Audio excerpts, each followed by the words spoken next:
থেকে সরু, হীরা থেকে নিচে জান্নাত। আর কত বছরের রাস্তা শুনে না, এই পুলিশিরাদের বলে উঠতে গেলি 500 বছর লাগে, যেতে গেলে 500 বছর লাগে, নামতে গেলি 500 বছর, 3 5 1500 বছরের রাস্তা। কারা বেরোবে? এই সব চিটিংবাজগুলো, যারা 1500 বছরে রাস্তা বেরোবে। কারা? এই সব চিটিংবাজ যারা 2 মিনিটে রাস্তা পেরিয়ে খোদার মসজিদে ওঠে না, তারা 1500 বছরে পুলিশিরাদের পোল পেরিয়ে জান্নাতে উঠবে। শালা শয়তানও বিশ্বাস করবে না। যারা 1 মিনিটের রাস্তা পার হয়ে মসজিদে ওঠে না, তারা 1500 বছরে রাস্তা পেরিয়ে খোদার জান্নাতে উঠবে। কারা নামাজ পড়বে? আমাদের এই চেংড়া মালগুলো, যুবক ছেলেরা মেলায় আসার সময় দেখি আল্লাহর চেংড়ারা শুধু ইয়েলা মেরে ঘুরবে, আর সুযোগ পেলে ফোন নাম্বার দেবে। মালগুলোর পকেট চেক করতে গো, পকেটে মানি ব্যাগে টাকা থাকা না, ছোট ছোট কাগজে নিজের মোবাইল নাম্বারটা লিখে রেখে দে। সুযোগ পেলি যদি কোনো চারা নে একবারের বেশি 2 বার টাকা, এই ইশারা করে বলতে। তার মানে কি? ও বাকি খেজুর গাছের দিক সরে যা, তোমার ফোন নাম্বার দেবো, 2 মাস পরে সর্বনাশ করব। এই যুবক ছেলেরা, খোদার কসম, আমি যুবকদের বক্তা, তোদের দুটো পা দে। আজ বাংলার পরিস্থিতি, এখনো তোদের হুঁশ ফেরেনি, এখনো তোরা অজ্ঞান হয়ে আছিস, এখনো ফ্রি ফায়ার ছাড়ি নাই, এখনো তোরা মেলা ছাড়ি নাই, এখনো পেশাব করে পানি নিস নাই। খোদার কসম, এখনো সময় আছে। তোদের ঘুম ভাঙ, মাথায় টুপি দে, মুখে দাড়ি রাখ, 5 ওয়াক্ত আজানে মসজিদে চলে যা। খোদার কসম, তোরা আল্লাহর কাছে মাথা নত কর, গোটা দুনিয়া তোদের কাছে মাথা নত করবে। ইয়েস, নইলে মস্তানি, দাদাগিরি। যুবক ছেলেরা শুধু মেয়ে দেখতে বেলিয়া, রাত 12টা পর্যন্ত প্ল্যাটফর্মের সামনে বসে মেয়ে দেখতে বেলিয়া। जान भी दिया है, दिल भी देंगे, छोटी ना तेरे लिए। খোদার কসম, জানটা দিয়েছে কে? জোরে বলো। এই যুবক ছেলেরা, এ জান জাতা দিও না, এ দিল দিতে যদি হয় আমেনার লালকে দাও, বেলালের মতো আশেক হয়ে যাবে। ইয়েস, মসজিদে যাও, আল্লাহর ঘরে যাও, 5 ওয়াক্ত নামাজ পড়ো।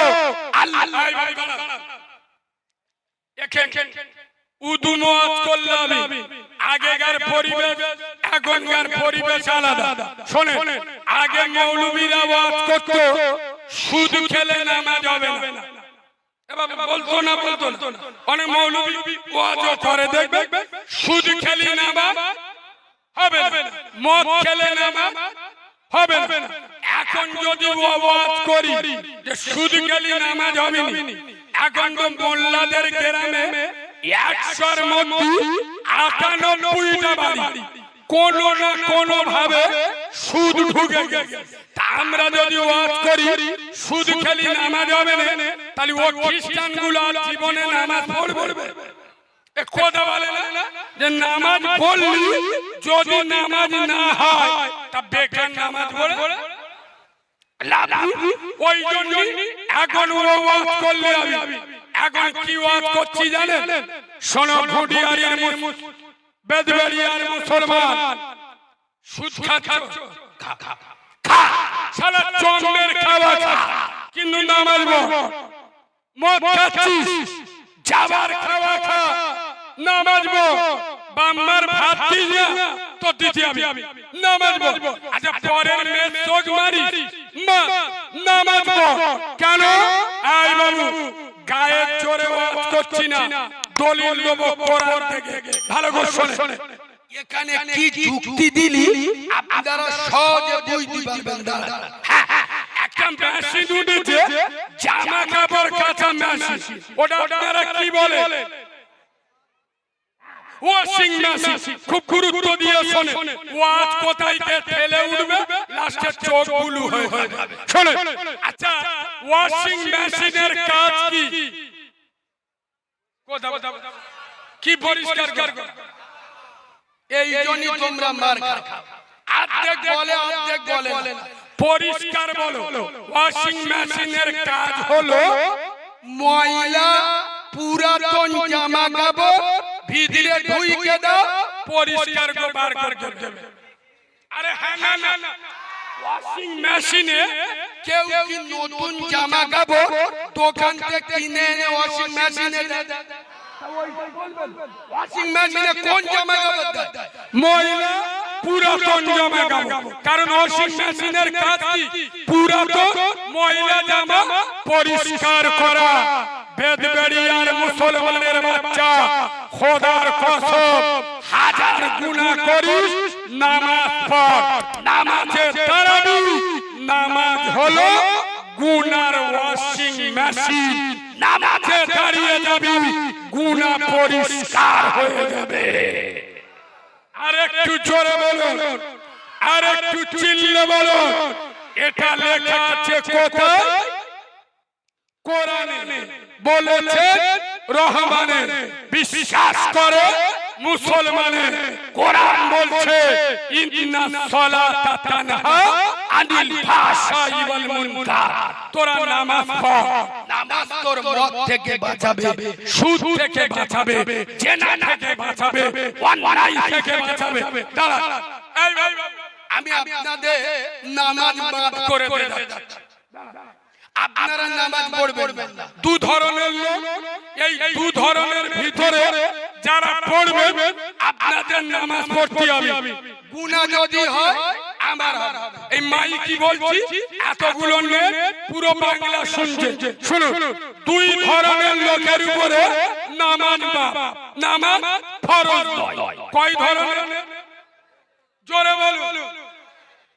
এক, নাম্বার ওয়ান, নাবালক। কি বলবো? নাবালক জানেন? মানে যারা বাচ্চা শিশু, যাদের কোনো জ্ঞান নেই, এদের উপরে নামাজ ফরজ নয়। এদের উপরে নামাজ মাফ। নাম্বার দুই, পাগল। পাগল বলছেন মানে তার কাটা নামাজ।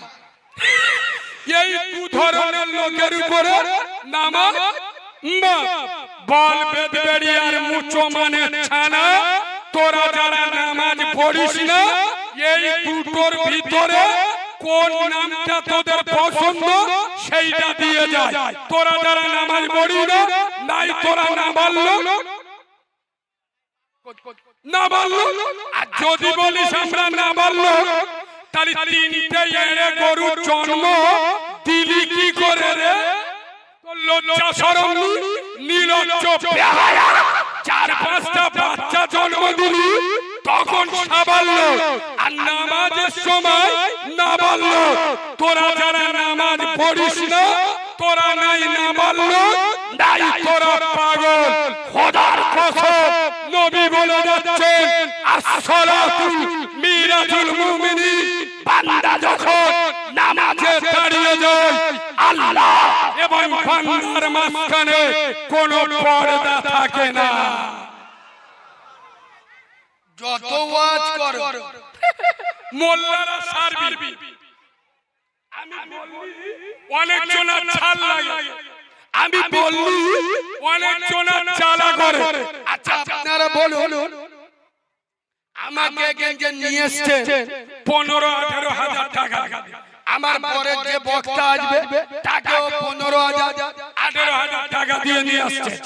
সত্য কথা বলুন, আমরা বাইরেতে এসে এখানে এমন নতুন কি বলবো যেটা তোমাদের ইমাম বলে না। আমার কথা বুঝতে পারবি? মোল্লারা কেন মার খাবে না বললি এদের রাগ হবে। শালা এক একটা জলসায় বক্তাদের পয়সা দেয় 40,000 50,000। খবর নিয়ে দেখো ওর নিজের গ্রামের মসজিদের ইমামের সকালবেলা হাতে 2,000 টাকা দেয় না। আমি ঠিক বলছি না ভুল? আমি তো বসন্তের কোকি, আমি একে নিয়েছি খোদার কসম ছাড় দিয়ে 1 টাকা কম দিলি গোটা রাস্তা বদদোয়া করতে করতে যাব। কেন? তোরা চেরান কুকুর, আমরা সেরা মুগুর চালাচ্ছি। তোরা মার ভাত দিই না, সাউরে জুতো মাথায় দিস। শালা আমরা যদি 2 ঘন্টায় বাইরেতে এসে 15,000 20,000 পেতে পারি, বল মুসলমানের বাচ্চা যে ইমামের পিছনে 5 ওয়াক্ত নামাজ পড়ি, 4টে জুমার নামাজ পড়ি, বাম্মা মরে গেলি ফিরি জানাজা পড়িয়ে নিস। তোরা সিডিং মাছগুলো বিবেকের কাছে প্রশ্ন কর। আমি যদি 15,000 পেতে পারি, ওই ইমাম 2,000 পাওয়ার অধিকার রাখে না? জোরে বলুন। জলসা ছেলেরা ইমামের টাকাটা এরা খরচের ভিতরেই রাখে না। ঠিক বলছি না ভুল বল? ইমাম মানে ফ্রি। তা বলো আমরা এখানে এসে এমন কি ওয়াজ করব, কি কথা বলবো যেটা তোমাদের ইমাম বলেনি, আমরা ওইটাই বলবো যেটা তোমাদের ইমাম বলে। নামাজ পড়ো, রোজা করো, বাম্মার সাথে ভালো ব্যবহার করো, বন্ধুর গুরুগুলো টাকা খেও না। আরে এইগুলো বলবো কথা বলে না, এইগুলোই বলবো। এইগুলো আপনারা তো অলরেডি জানেন। বাবা পিছনে আল্লাহর ওলিরা এসে সব ধরে বসতে পারছে না। আপনারা একটু সামনের দিক চেপে আসবেন।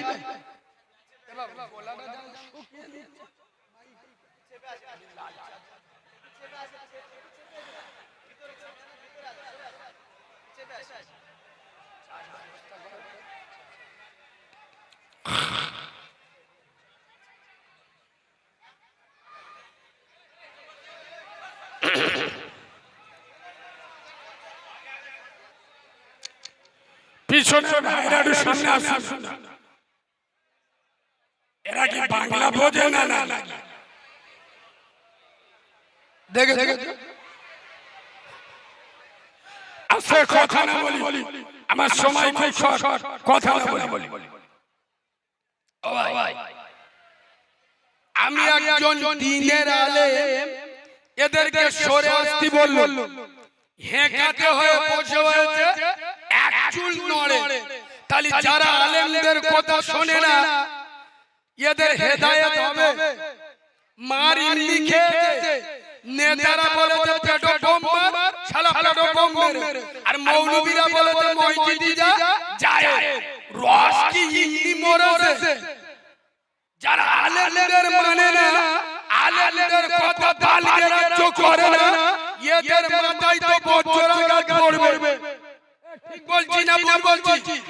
এই বাবু শোনো, কিছু চিডিং বাজ আছেন দেখবেন, এরা পার্টির মিছিলে বা দেখবেন কোন মেলায় খেলায় সবার আগে, আর জলসায় আর মসজিদে শুক্রবার চিডিং বাজগুলো পিছনে। কথা বলে না, শুক্রবার কি মসজিদের পিছনে দিয়ালে হেলালে বসে চারা এক করে ঘুমুচ্ছে। গালতে নাল করে লুঙ্গি চাইয়া সব ভিজে দে, এ বলতে দিয়ে করি ঘুমুচ্ছি। আল্লাহ রে, আমি ঘুমুই পাক্কা সিডি, শুক্রবার ঘুমোই না। এবার আচ্ছা আপনারা জ্ঞানী মানুষ, বুঝে উত্তর দিন। ঘুমালে ওজু থাকে না ভেঙে যায়, ভেঙে যায়। তাহলে শুক্রবার যারা মসজিদে ঘুমোয় সত্য কথা বলবে। ওরা গোড়াইতে উজু করে নামাজ পড়ে না ওই উজুই বিসমিল্লাহ বলে চালায়? কথা বলে না? তার মানে কি? আরে উজুখানা তো সেই টালিতে নয়, উজুখানা তো মসজিদের পাশে। তুই ঘুমিবি, উজু ভেঙে যেতে পারে, মানুষ মাত্রে হয় তা পাশে তো উজুখানা, উজু করে টাটকা উজুই নামাজ পড়ব না রে বাবা। ও মনে মনে করতে যে আমি যদি উঠে উজু করতে যাই মসজিদের লোক মনে মনে করবে শালা পেঁদে ফেলে। না ওই ও আল্লাহর ভয়ে নয়, মানুষের ভয়ে বিনা উজুতে নামাজ পড়ে। আমার বলার বক্তব্য মেলা খেলায় পার্টির মিছিলে আগে জলসায় মসজিদে পিছনে আপনারা জ্ঞানী মানুষ বুঝে বলুন। এই বাবু স্কুলে পিছনের বেঞ্চি বসে কারা? স্কুলে পিছনে চেয়ারে বসে কারা? আমার ভাষায় আমি বলবো, আমার ভাষায় বলবো। আরে বলতে বলবো।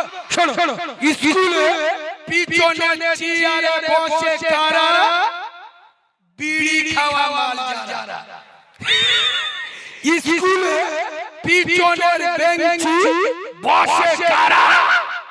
সারা বছর লেখাপড়া বাদ দিয়ে পরের মেয়ের সাথে লাইন মারে যারা পিছনে চেয়ারে বসে, জোরে বলো তারা। এবার বলো যে মালগুলো পিছনে বসেছে ওরা কারা? ও বাবা একটু সামনে যেতে আসুন না, আপনাদের দুটো পায়ে ধরে অনুরোধ করছি। আমি একজন দ্বীনের আলেম, একটু সামনের দিকে চেপে আসুন, একটু সামনের দিকে আসুন।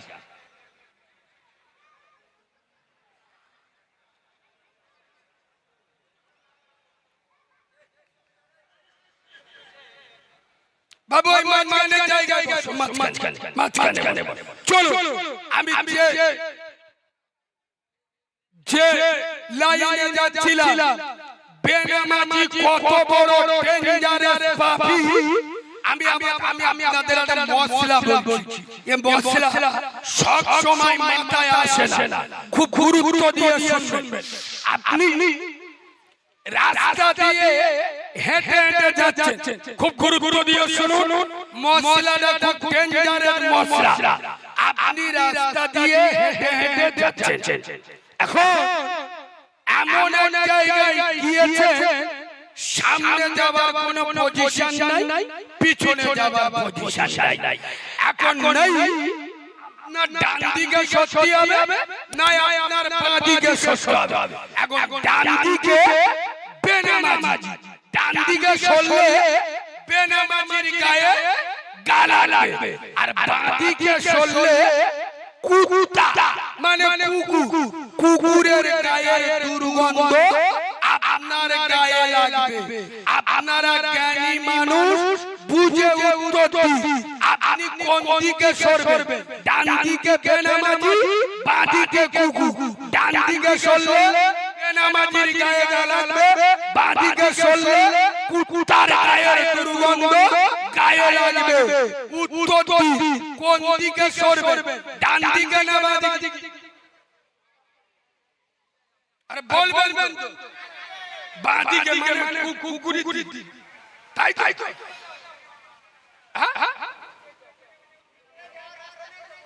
আচ্ছা এক কথায় আপনাদের উত্তর কি কুকুরির দিকে? আর কেউ বলবেন এরা বলছে কুকুরির দিকে সরে যাবে, আর কেউ বলবে এ তো ডেঞ্জারাস মাল রে,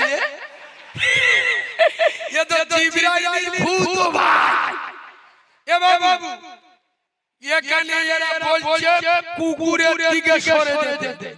যে মালগুলো চুপ আছে ও মালগুলো হলো নির্দল, মানে এরা পেটে সাবাল না, মেয়ে সাবাল না। কি বুঝালো? 60 বছর ওয়াজ শুনে এখন এখনো পর্যন্ত শেখে। শোনো মুসলমান, আমি কালিমুল্লাহ চেহাবি, পীরের পীর, বড় পীর বাবা মহিউদ্দিন আব্দুল কাদের জিলানী বড় পীর সাহেবকে হাত জোর করে প্রশ্ন করছি, বড় পীর সাহেব হুজুর, আমি মাঝখানে ডান দিকে বেনামাজি, বাঁ দিকে কুকুর, ডান দিকে সরলে বেনামাজির গায়ে লাগবে, বাঁ দিকে সরলে কুকুরের দুর্গন্ধ গায়ে লাগবে, কোন দিকে সরব? বড় পীর আব্দুল কাদের জিলানী হুজুর উত্তর দিচ্ছে কুত্তার দিকে সরে যাও, কিন্তু বেনামাজির দিকে সরো না। হুজুর কুকুরের গায়ে দুর্গন্ধ গায়ে লেগে যাবে, হুজুর বলছেন লাগা লাগুক, কিন্তু কুত্তার দিকে সরো, বেনামাজির দিকে সরো না। কেন? শোনো, কুকুরের গায়ের দুর্গন্ধ যদি তোমার গায়ে লাগে, ধুইলে পাপ হয়। কুকুরের দুর্গন্ধ যদি তোমার কাপড়ে লাগে, কেচে 3 ভাগ করলে পাপ হয়ে যাবে। বেনামাজির দুর্গন্ধ যদি তোমার গায়ে লাগে, আমি আব্দুল কাদের জিলানী বলে যাচ্ছি, দুনিয়ার কোনো পানির ক্ষমতা নাই ওটাকে পবিত্র বানাবে। তাই আব্দুল কাদের জিলানী রাহমাতুল্লাহ আলাইহি বড় পীর সাহেব বলে গেছেন, বেনামাজিকে মুসলমানদের কবরস্থানে দাফন,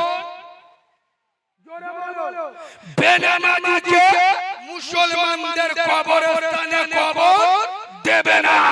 কেন? ও মাল নিজে ঘুমবিনি আর ইনশাআল্লাহ কারোর ঘুমুতিও দিবিনি।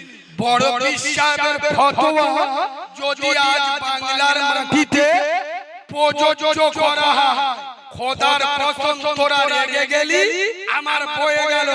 বড় পীরের ফতোয়া প্রতিটা মুসলিম গ্রামে যদি প্রযোজ্য করা হয়, 100র মধ্যে 95টা মুসলমান ছানানে মরে গেলি খ্রিস্টান পাড়ায় কবর দিতে হতো। ঠিক বলছি না? কেন?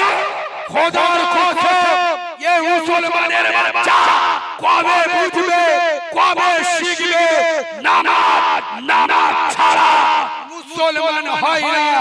হার হালতে, হার পরিস্থিতিতে নামাজ পড়ো। আমি বেদবেড়িয়ায় খুব ছোটবেলায় এসেছিলাম। ভাই আপনারা হয়তো আমাকে ভুলে গেছেন, নেটে আমার 3-4 বছর দেখেন, কিন্তু আমি মাল আজকে গান নয়, আমার জলসার বয়স 23 বছর। ক বছর? মানে আমার বয়স কত হবে? 55-60 হবে। আরে আমি 6 বছর বয়স থেকে ওয়াজ করি। এই বেদবেড়িয়ায় আমি যখন জলসা করে গেছি তখন আমার 7 বছর বয়স। শুনো, তাহলে অনেক দিন পরে আমার এখানে এনেছে। আমি আপনাদের এলাকার খবর জানি না, আপনাদের এদিকে ছোট 1 টাকার কয়েন চলে? আমার বাড়ি ডায়মন্ড হারবার, উস্তি থানা, সংগ্রামপুর স্টেশন। আমাদের ওইদিকে ছোট 1 টাকার কয়েন নিতে যায় না, খুব একটা চলে না। কিন্তু এক জায়গায় গ্রামে ভালো চলে, কোনো অসুবিধা নেই। কোথায় বলবো?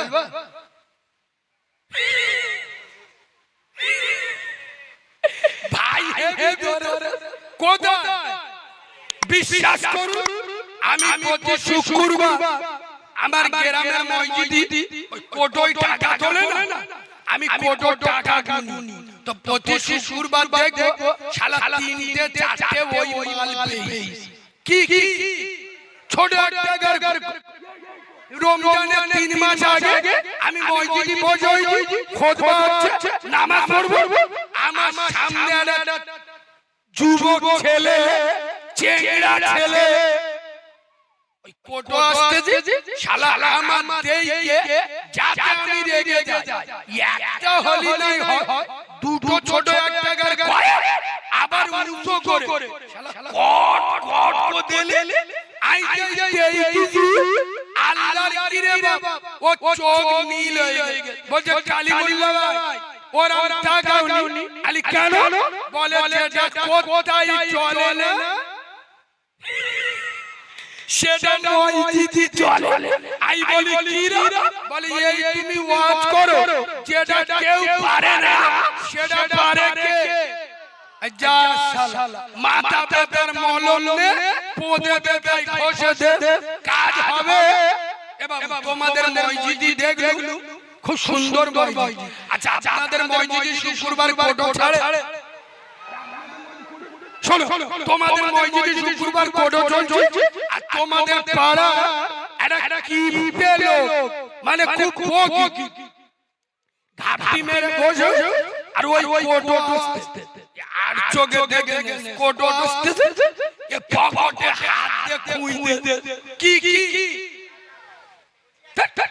5 টাকার কয়েন খুঁজে এর পকেটে অনেকগুলো টাকা ছিল কিভাবে 5 টাকার কয়েনটা বার করতে গিয়ে দুটো 500 টাকার নোট পিছন দিয়ে পড়ে গেছে এ মাল বুঝতে পারে এ 5 টাকার কয়েনটা তুলে কোটোই দিয়ে দিয়েছে এখন পিছনের লোক দেখতে পেয়েছে ওর পকেটে দুটো 500 টাকার নোট পড়ে গেছে পিছনের লোকটা টাকা দুটো গুড়িয়ে আর ওর হাতে দিয়ে ইশারা করতেছে ও বাবা তার মানে কি তোর পকেটে পড়ে গেছে আর ও মাল মনে মনে করতে হয়তো কোটোই দিদি বলতে আরে ওয়াজ বুঝতে পারবেন আরে শুক্রবার খুতবার সময় কথা বলা যায় চেল্লানো যায় লোকটা টাকা দুটো ঘুরে ও হাতে দিয়ে তো মুখি বলতে পারছে না ও ভাই তোমার পকেটে টাকা পড়ে কারণ খুতবা হচ্ছে মুখি বলতে পারছে না এই ইশারা করছে ও ভাই তার মানে কি শালা তোর পকেটে টাকাটা পুরি ও মাল কিছু বুঝতে পারে না ও মনে মনে বলে কোটোই দিতে বলতে ও বিসমিল্লাহ বলে কোটোই দিয়ে দিয়েছে পিছনের লোকে চোখ বুলু হয়ে গেছে ও বলতে ও ভাই টাকা দুটো কি করলে বলে কেন তুমি কোটোই দিতে বললে আমি তো দিয়ে দিই বলে আল্লাহর দিনে শালা তোর পকেটে পড়ে গেল এ বলে কি ও বলে হ্যাঁ চোখ হলুদ হয়ে গেছে বিউশ হয়ে মসজিদে পড়ে গেছে খোদার কসম হাসির জন্য বলি বেদবেরিয়ার মুসলমান খোলার মুসলমান কান খুলে শুনে নাও আল্লাহ ছাড় দেয় আল্লাহ ছেড়ে জাল ছিঁড়ে মাছ পালায় পুকুর ছিঁড়ে আজ শরীরে শক্তি আছে মসজিদে যাচ্ছ না নামাজ পড়ছো না মনে মনে করছো বুড়ো হলে মসজিদে যাব বুড়ো বয়স পর্যন্ত টিকবে তার কোনো নিশ্চয়তা আছে কথা বলে না বললি তো রেগে যাবে অনেক চিটিং বাজাতে দেখবেন এখন মনে করবেন না শুধু নামাজ পড়লে ফেরেশতা মসজিদে 13 জন মুসল্লি 5 জন পীর সাহেব 5 জন কারি সাহেব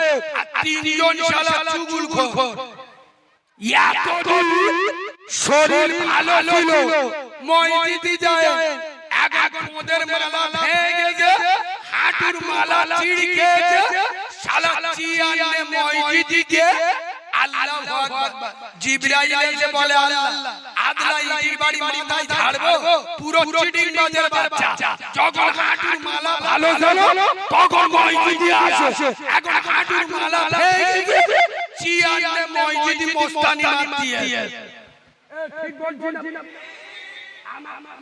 এক সপ্তাহ আগে গণনার মনে হয় 4-5 দিন আগে আমার জায়গাটার নাম মনে নেই আমি নামাজের ওয়াজ করছি একজন ঠিক রে উঠে কালিমুল্লাহ ভাই চেয়ারে বসে নামাজ চলবে আমার পরিষ্কার উত্তর এক কথা ছেড়ে দিচ্ছি চেয়ারে নামাজ মোটে চলবে না। সামনে দিয়ে একটা পাকা মাল উঠে বলতে যে কালিমুল্লাহ ভাই ওর যদি শরীর অসুস্থ হয়, মানে ওর যদি শরীর খারাপ হয়, তার মানে ও মনে মনে করছে শরীর খারাপ হলে তার জন্য ফতোয়া আলাদা। ও মনে মনে করেছে যে এই মৌলবি হাইটি সাইটি নি বললি হয়তো ঘেবড়ে যাবে। আমি বলি ভাই চুপ করে বসে যা, আমার সাথে বাদরামি করিনি। আমরা মাদ্রাসা পড়া ছেলে, শালা শয়তান আমাদের সাথে লাগে না। এ কথা বুঝতে পারোনি? আপনারা অনেকে জানেন না হয়তো আমার পড়াশোনা খারিজি মাদ্রাসা। আমি পড়াশোনা করেছি বর্তমান নাদনঘাট বলে একটা জায়গা আছে।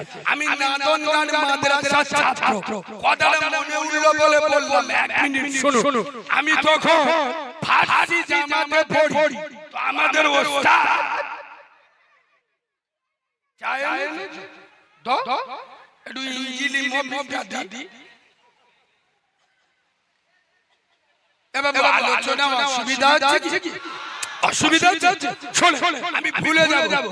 তো আমরা যখন ফার্সি জামাতে পড়ি, আমাদের ওস্তাদ একদিন ক্লাসে ঢুকে হঠাৎ বলছে, এই ছেলেরা কে কে জান্নাতের মাটি আনতে পারবে?